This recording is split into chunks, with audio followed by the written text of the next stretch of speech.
सद्गुरू श्री ब्रह्मचैतन्य महाराज गोंदवलेकर यांचं प्रवचन 15 डिसेंबर. नामस्मरणात राहणाऱ्यालाच खरे दर्शन होते. श्रीकृष्ण परमात्म्यांना सुद्धा देह ठेवावा लागलाच ना.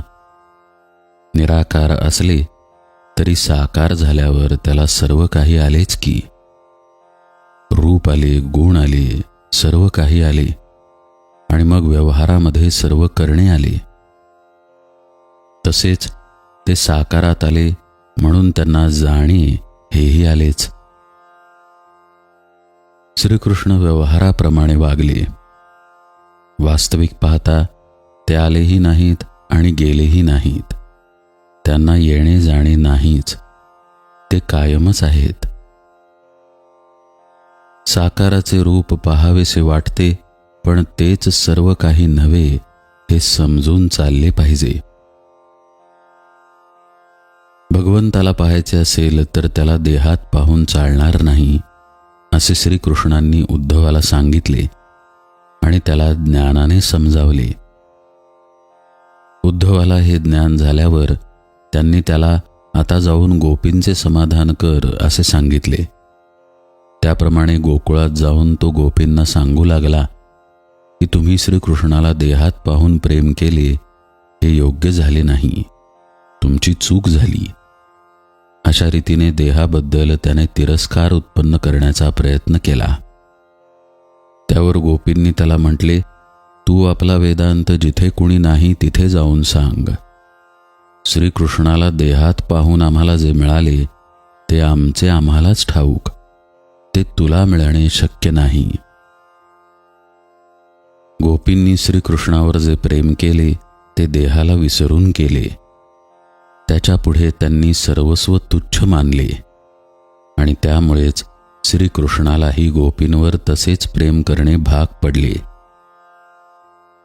गोपी त्याला अनन्य शरण होऊन राहिल्या. तसे प्रेम करावे.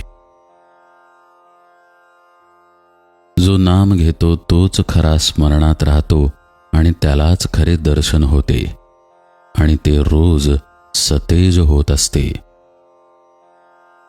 देहाचे दर्शन हे विसरणारे असते, म्हणून नाम घेत राहा म्हणजे खऱ्या दर्शनात राहाल.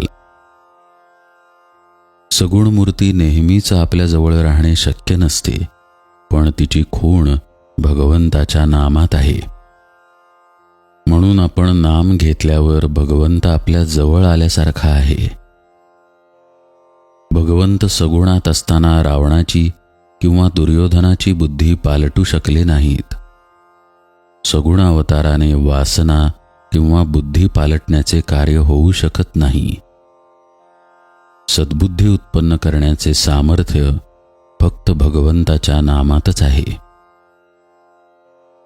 व्यवहारामध्ये सुद्धा आपण बघतो की रूप गेले तरी नाम शिल्लक राहते. म्हणूनच राम, कृष्ण इत्यादी सर्वजण शेवटी नाहीसे होऊन केवळ नाम तेवढे शिल्लक राहिले. नाम हे स्थिर आहे, रूप हे सारखे बदलणारे आहे. कलियुगात सगुण अवतार नसला तरी नामावतार आहे आणि तोच खरा तारक आहे. नामाकरिता नाम घ्या की त्यात राम आहे हे कळेल. भगवंताजवळ काय मागावे? तुझे प्रेम मला लागू दे हेच त्याच्याजवळ मागावे. जानकी जीवन स्मरण जय जय राम.